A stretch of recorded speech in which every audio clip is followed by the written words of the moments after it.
முடி உதிர்வு அப்படிங்கிறது இந்த காலகட்டத்தை பொறுத்த வரைக்கும் அநேகமானோர் ஃபேஸ் பண்ணி வர ஒரு பிரச்சனை தான்.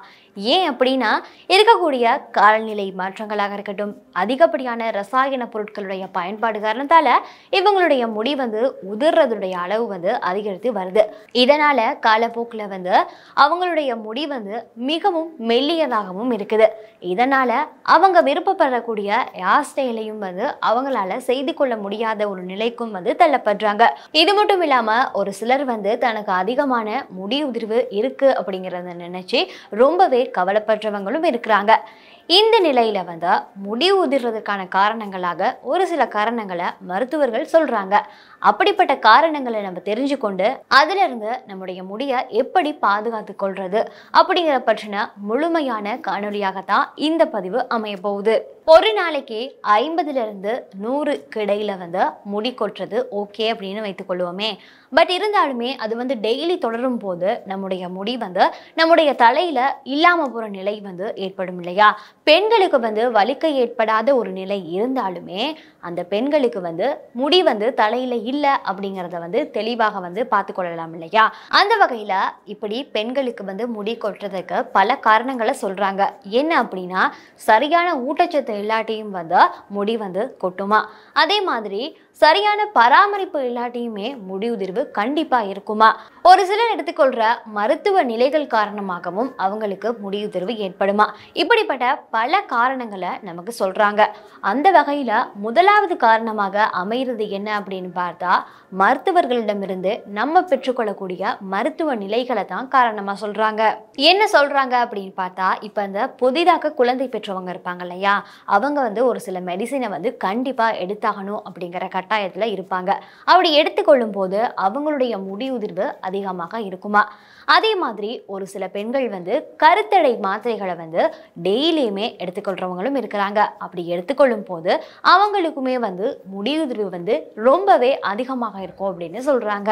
நம்முடைய உடலினுடைய எடை இழப்பு, இது மட்டும் இல்லாம ஹார்மோன்களுடைய ஏற்றத்தாழ்வு, ஒழுங்கான பராமரிப்பு இல்லாம இருப்பமாக இருந்தா நம்முடைய முடி கண்டிப்பாக கொட்டும் அப்படின்னு சொல்றாங்க. இப்படிப்பட்ட சூழ்நிலைகள்ல நீங்க இருப்பீங்களாக இருந்தா சரியான மருத்துவரை நாடி நீங்க உங்களுடைய பிரச்சனைகளை சொல்லும் போது அவங்களுடைய ஆலோசனைகள் உங்களால பெற்றுக்கொள்ளப்படுது. அவங்களுடைய ஆலோசனைப்படி நீங்க நடக்கும் போது உங்களுக்கு வரக்கூடிய முடி உதிர்வு பிரச்சனையும் நிரந்தரமாக சரி செய்து கொள்ளலாமா. இரண்டாவது காரணமாக வைத்தியர்கள் என்ன சொல்றாங்க அப்படின்னா, இந்த உச்சந்தலை இருக்கு இல்லையா, உச்சந்தலையில சரியான ஒரு நிலையில இரத்த ஓட்டம் இல்லாட்டியுமே அவங்களுக்கு முடி உதிர்வு அதிகமாக இருக்கும்னு சொல்றாங்க. ஏன் அப்படின்னா, டெய்லி நம்முடைய தலைய ஒரு 10 நிமிடத்துக்காக கைகளை பயன்படுத்தி மசாஜ் கொடுக்கணுமா. அப்படி மசாஜ் கொடுக்காம நம்ம இறுக்கமாக தலைகளை பின்னினாலுமே சரி, அதே மாதிரி நம்முடைய தலைக்கு எதெல்லாம் கூடாதோ அதெல்லாம் ரொம்பவே நம்ம ஆர்வத்தோட செய்வோமாக இருந்தாலோ முடி உதிர்வு கண்டிப்பாக இருக்குமா. டெய்லி 10 நிமிடம் கைகளால நம்ம மசாஜ் செய்யும் போது நம்முடைய இரத்த ஓட்டம், அதாவது உச்சந்தலையினுடைய இரத்த ஓட்டம் அதிகரித்து நம்முடைய முடி உதிர்வு தீர்க்கப்படுதுன்னு சொல்றாங்க. அதே மாதிரி ஊட்டச்சத்து குறைவாக இருந்தாலுமே அவங்களுக்கு கண்டிப்பா முடி உதிர்வு ஏற்படுமா. இருந்தாலுமே பெண்கள் கண்டிப்பாக இரவு நேரத்துல 10 நிமிடத்துக்கு தலையில சீப்பை வைத்து சீவிட்டு பின்னி போட்டுட்டு தூங்குறதன் மூலமாக அவங்களுடைய முடி உதிர்வு தவிர்க்கப்படுமா. மூன்றாவது காரணமாக வைத்தியர்கள் என்ன காரணத்தை சொல்றாங்க அப்படின்னா, அடிக்கடி நம்ம பயன்படுத்தக்கூடிய ஷெம்போக்களை மாற்றுறதன் காரணத்தாலையுமே முடி உதிர்வு அதிகரிக்கும் அப்படின்னு சொல்றாங்க. ஏன் அப்படின்னா, இப்ப ஒவ்வொரு ஷெம்போவை பொறுத்து தான் அதனுடைய ரசாயன கலவைகளுடைய அளவு இருக்குமா.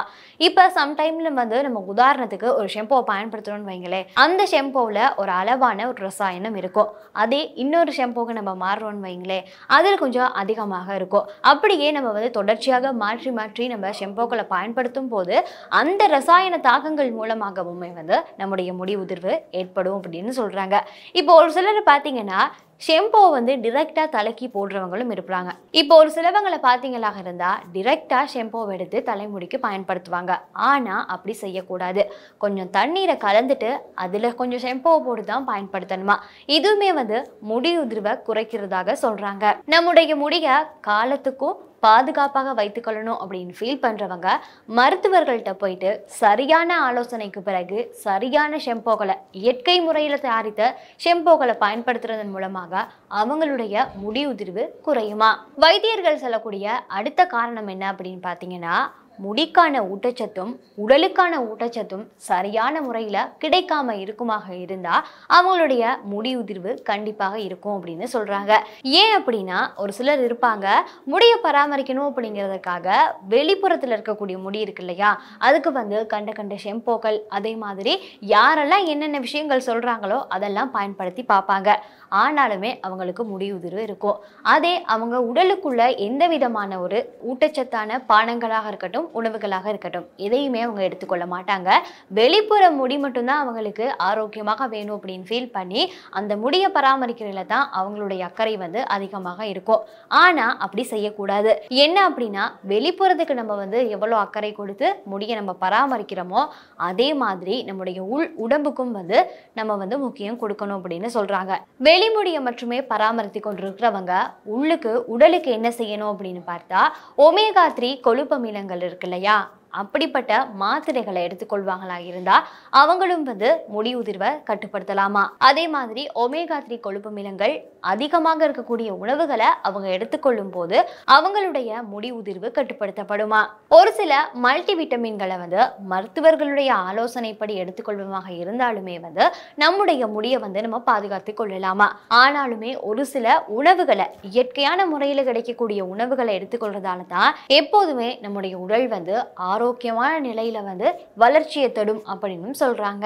நம்முடைய முடி உதிர்வை தவிர்த்து கொள்வதற்காக என்னென்ன வழிகளை நம்ம கடைபிடித்து வரலாம் என்ன அப்படின்னா, ஊட்டச்சத்தான உணவுகளை நம்ம எடுத்துக்கொள்ளும் போது அதுவுமே நம்முடைய முடி உதிர்வை கட்டுப்படுத்துதா. இது மட்டும் இல்லாம அதிகப்படியான மன அழுத்தங்களுக்கு உள்ளாகி இருக்கிறாங்க இல்லையா, அப்படிப்பட்டவங்க மன அழுத்தத்திலிருந்து விடுபட்டு அவங்க ரிலாக்ஸ் ஆகுவாங்களாக இருந்தாலும் அவங்களுடைய முடி உதிர்வு பிரச்சனையும் நிரந்தரமாக தீருமா. இதை தவிர்த்து நமக்கு டெய்லி ஒர்க் இருக்கும் தான், பட் இருந்தாலும் அந்த ஒர்க்குள்ளேயும் நம்முடைய கூந்தலை பராமரிக்கிறதுல நம்ம அக்கறை செலுத்துவோமாக இருந்தாலுமே நம்முடைய முடி உதிர்வை கட்டுப்படுத்தி கொள்ளலாமா. பொட்டாசியம் மற்றும் இரும்பு சத்து அதிகமாக இருக்கக்கூடிய உணவுகளை நம்ம எடுத்துக்கொள்வதன் மூலமாகவும் நம்முடைய முடி உதிர்வு நிறுத்தப்படுமா. குறிப்பா வாழைப்பழம், கீரை வகைகளை நம்ம எடுத்துக்கொள்ளும் போது அதுவுமே நம்முடைய முடி உதிர்வை கட்டுப்படுத்துமா. முறையான பராமரிப்புகள் மூலமாக மட்டும்தான் நம்முடைய முடியை நம்மளால பாதுகாத்து கொள்ள முடியும் அப்படின்னு வைத்திய நிபுணர்கள் சொல்றாங்க. இந்த பதிவின் வாயிலாக நீங்க உங்களுடைய முடியை எப்படி பராமரித்து கொள்ளலாம், உங்களுடைய முடி உதிர்வுக்கான ஒரு சில காரணங்களை தெரிஞ்சு கொண்டு இருப்பீங்க இல்லையா. இந்த பதிவை பற்றி நீங்க என்ன ஃபீல் பண்றீங்கிறத மறந்துடாம கமெண்ட் பாக்ஸ்ல பின் பண்ணுங்க. இது மட்டும் இல்லாம மற்றும் ஒரு பதிவில் உங்களை சந்திக்கும் வரை உங்களிடமிருந்து விடைபெற்று செல்லும் நாங்கள் ஆசை தம்பி அஸ்வினி, ஒளிப்பதிவாளர் சமில்கர்.